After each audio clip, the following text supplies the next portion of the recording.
Ohio state income tax credits that they could then sell and monetize and use on other OZ deals. So this is a great example. We submitted a number of applications for Kaufman's principals, executives, and investors from all over the country. And now we are working on Gravity Phase 3 for them. Hey, Mike, when these guys are selling, these out of town or out of state developers are selling their Ohio OZ, are they what kind of, are they getting 85 cents on the dollar, 90 cents? What are you seeing in the market? We've seen among the 3 rounds, we've seen ranges between 80 and 90. You know, we saw a lot right around 80 in round 2. We got somebody 90. We have 3-phase engagements when we work on these deals. We prepare an action plan. We take all the data from our clients, we assess it, and we prepare an action plan memo saying, here's how we think you can best use federal and state OZ law. That's phase 1 of our engagement. Phase 2 of our engagement is, all right, what do you want us to do? What do you want to do? What do you want your CPA to do? And we sort of work with them to implement the plan. And then phase 3 is if they want to sell their credits, we help them sell them. Okay. And now we have, so first round ranged all the way between 80 and 90 cents on the dollar. Round 2, the market had settled into 80 to 86 cents on the dollar. And then round 3, I don't know, a lot of people sold their businesses at the end of last year because they were afraid the capital gain tax rates were going to go up based upon what was going on in Congress. And that at least I think stimulated some more capital gains, and we had a lot of individuals with big capital gains that wanted to buy Ohio OZ tax credit certificates, and our range was pretty much 85 to 87 cents on the dollar in round 3. Yeah, and we've got a really, we couldn't accommodate all the buyers. We still have a lot of buyers contacting us saying, hey, whenever we've got these credits to sell, they want to buy them. So if a Toledo project was looking for a buyer, you guys could help make that connection. We've got a list of buyers ready to go, all different size ranges. Yeah, so we can call upon immediately. We document the deals, we complete the transfer with the Department of Taxation. We can be soup to nuts, federal, state, OZ, getting the credits and selling the credits and getting the transfer complete. Yeah. Mike, is there a minimum OZ tax credit amount that your investors have an appetite for, or really any amount? Any amount. We can even cobble them together. So we'll have an investor that will say, I want to buy 200 grand in tax credits, and we'll have someone with 20 grand, we'll have someone with 150 grand, we'll have someone with 10 grand, and we say, we've got these 3 sellers for you, we'll get you to the 200 grand. It's a little bit more. We've got to do documentation for each of those sellers. So for the sellers, we need to make sure it's cost effective for them.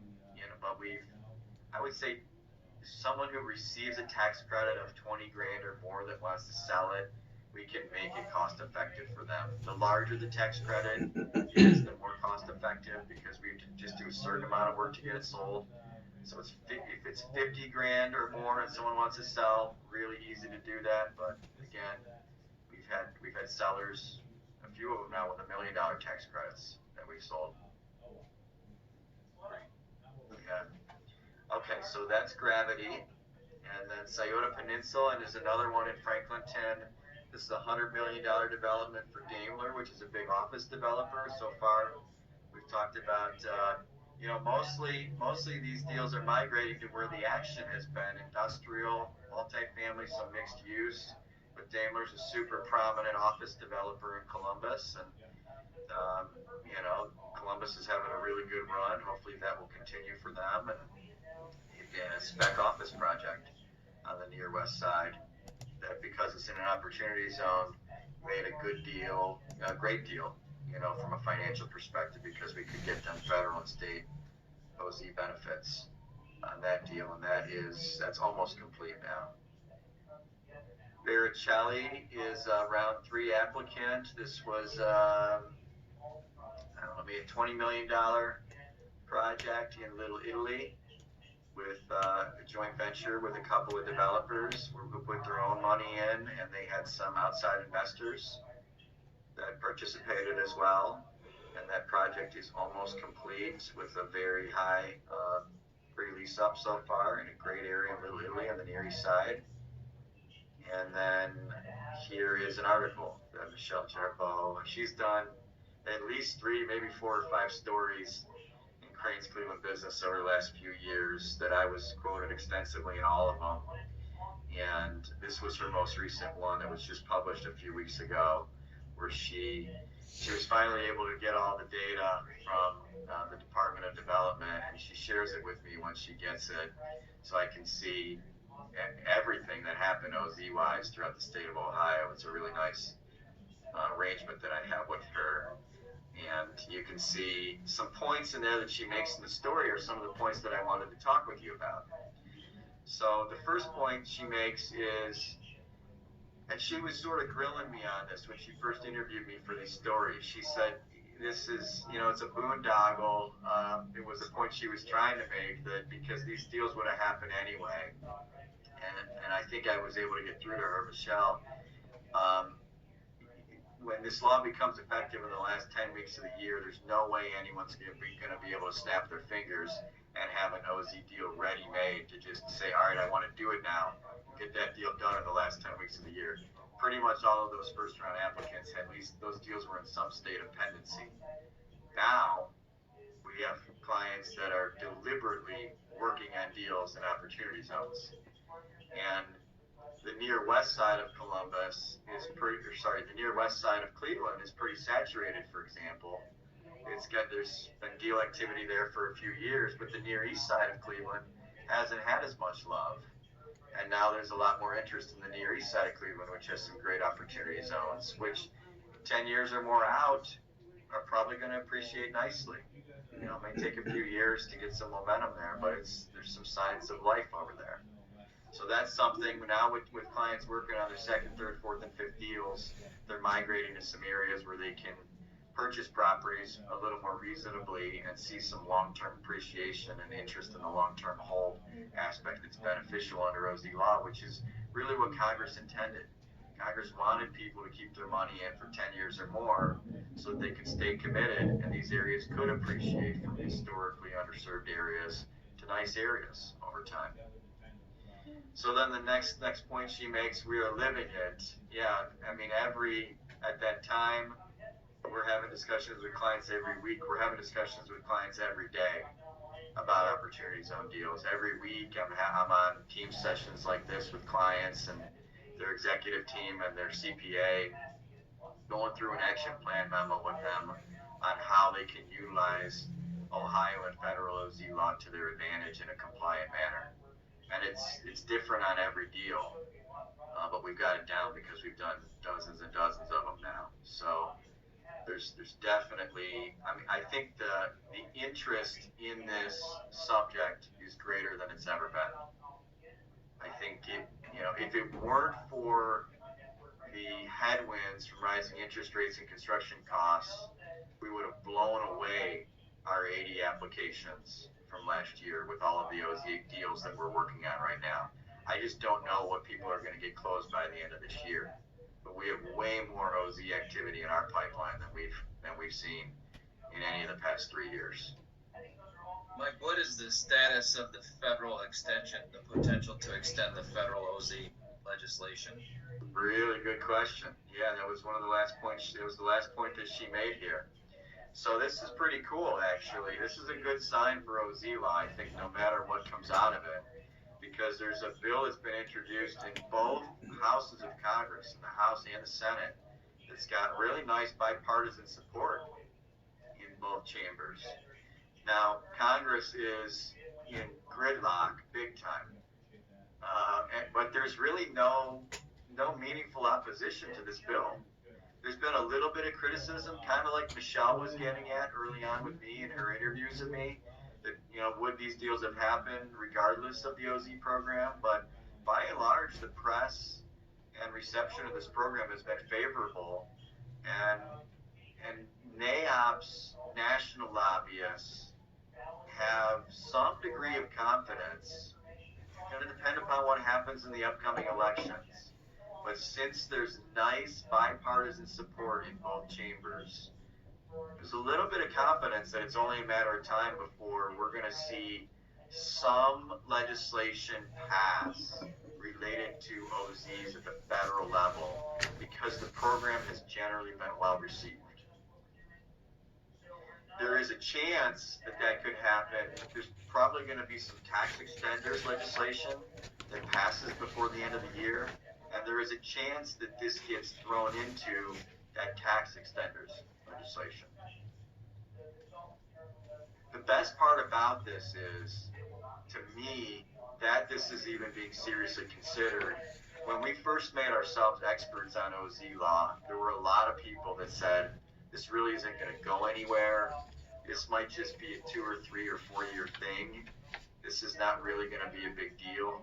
That we have bipartisan support in both chambers of Congress to extend the program, to refine the program, to improve the program, include some additional benefits to the program, to potentially adjust the boundaries of OZs.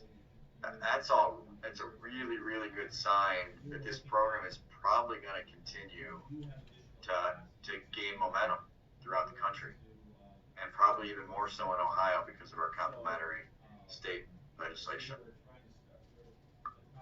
Okay, so let's talk about Senate Bill 225. It became effective, as Paul mentioned, it did pass. We made a really, really hard push to get it passed before they broke for summer recess, because we wanted developers to have the predictability of knowing, mainly to the point that Fred was asking about. We saw so much OZ activity going on, and we were worried that clients were going to get caught out. We did everything imaginable to try to get it passed before they broke, because having $24 million available, clients would have gotten shut out. Having $49 million available is a huge difference, and it's much less likely that people are going to get shut out of this program this next round. So that's the first and best thing that this does, is it doubles the funds available in the program for the next round and the next round. And the second thing, as Paul asked about already, there's 2 rounds per year with application windows on January 10th and July 10th.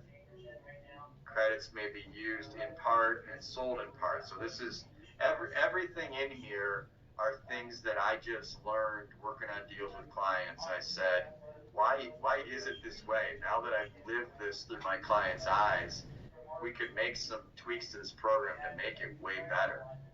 And this next one was, we had developer clients that would get several $100,000 to $1 million OZ tax credit certificates, and they said, I'm doing well for myself, but I don't have that much in Ohio State income tax liability. I'd like to be able to use maybe 50 grand of it or 100 grand of it in year 1 and sell the balance. And at least the way DOD was interpreting the program, they weren't allowing that. So we were able to change that legislatively. Now you can use it in part and sell the balance. You can also sell the balance multiple times. So you can have a buyer that buys the remaining 500 grand, uses 200 grand and says, crap, I can't use the full 500 grand. I'm going to sell the remaining 300 grand. The next buyer says, I could use 200 grand, but I got 100 grand left. I don't want to sit on the tax credit for another year. I'd rather monetize it and get 80 grand or so right now. Then they can sell it a third time, the remaining balance. So there's incredible flexibility in the program. Mike, I've got a question for you. Yeah. In a deal where you have a private equity investment as a component of it, that tax credit is tied to the individual, correct? Still, rather than the managing entity. Is that still the case? It can be either. It tracks whoever the investor is. So, and this is part of our strategizing that we do with clients when we prepare the OZ action plan memos. You can make it so that it's the individual. You can make it so it's a single member LLC for the individual. You can make it so it's the individual's trust, or you can set up a flow-through entity where where you could have 2 or 3 individuals involved, and they can apportion that tax credit award. So it all depends. The way with all of our OZ action plan memos, our last page is a visual that shows the structure and the flow. So we call them ground level entities. Almost anybody uses an entity anymore for the ground level. They don't want their name associated with it. Not everybody does. Some people are fine with their name or their trust. But we have ground level entity, which might be a single member LLC or a multi-member LLC, that is the ground level investor. Their money flows into the OZ fund, and then the OZ fund's money flows up into the QOZB, which is usually the ownership entity. Could also be a ground lessee or master lessee entity, but usually it's the ownership entity that's the QOZB. So incredible flexibility there too. It's just a strategy decision on who the ground level investors are going to be, and that usually requires careful but not complex strategizing to figure out what makes the most sense for that particular investor. Do they want to use it? Do they want to sell it? How do they want to apportion it? What's their best utilization of it? Great question.